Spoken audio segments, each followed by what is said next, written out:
அஸ்ஸலாமு அலைக்கும் வரஹ்மத்துல்லாஹி வபரகாத்துஹு. அன்புக்கினிய சகோதர சகோதரிகளே, பிரமத அன்பர்களே, நண்பர்களே, இது மறைக்கூறும் இறை தூதர்கள் பாகம் 40. ஹூத் அலைஹிஸ்ஸலாம் அவர்களுடைய வரலாற்றில் பாகம் 4.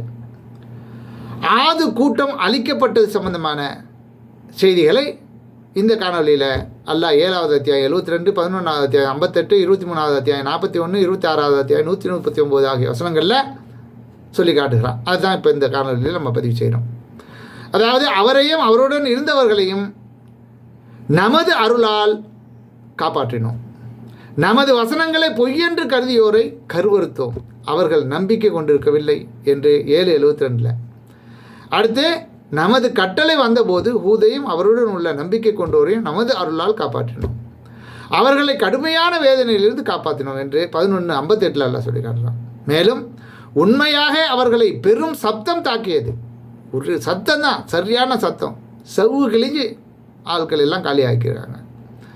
உண்மையாகவே அவர்களை பெரும் சத்தம் தாக்கியது. உடனே அவர்களை கூலங்களாக, குப்பை கூலங்களாக ஆக்கிவிட்டோம். அநீதி இழைத்த இந்த கூட்டத்தினருக்கு இறை அருள் தூரமாகிவிட்டது, அல்லாஹ்வுடைய அருள் தூரமாகிவிட்டது என்று 23வது அத்தியாயம் 41 அல்லாஹ் சொல்லி காட்டுகிறான். மேலும் அவரை அவர்கள் பொய்யர் என கருதினார்கள், எனவே அவர்களை அழித்தோம்.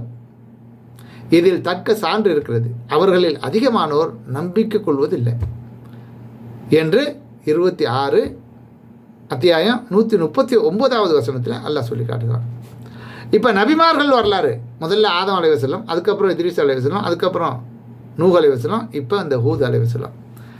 இதில் அல்லாஹ்வுடைய வஹி செய்தியை கொண்டு சென்ற நபிமார்கள் வைத்த வாதங்களையும் கொஞ்சம் சிந்திச்சு சீர்தூக்கி பாருங்கள். இதற்கு அவர்கள் அளித்த பதிலையும் சீர்தூக்கி பாருங்கள். ஆச்சரியமாக இருக்குது நமக்கு. எப்படிப்பா இதுன்னு. ஆதம் அலைஹிஸ்ஸலாம், அதாவது நூஹ் அலைஹிஸ்ஸலாம் அவர்களுடைய கப்பலிலிருந்து காப்பாற்றப்பட்டவர்கள் தான், அதிலிருந்து தொடர்ச்சி தான் அடுத்த தலைமுறையில் வராங்க. அதற்கு முன்னால் எல்லாம் அழிக்கப்பட்டாச்சு.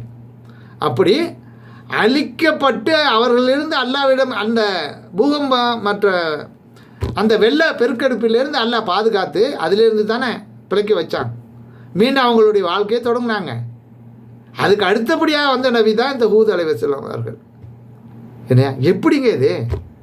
அப்போ அந்த அழிக்கப்பட்ட வரலாறு அவங்களுக்கு தெரியலையா?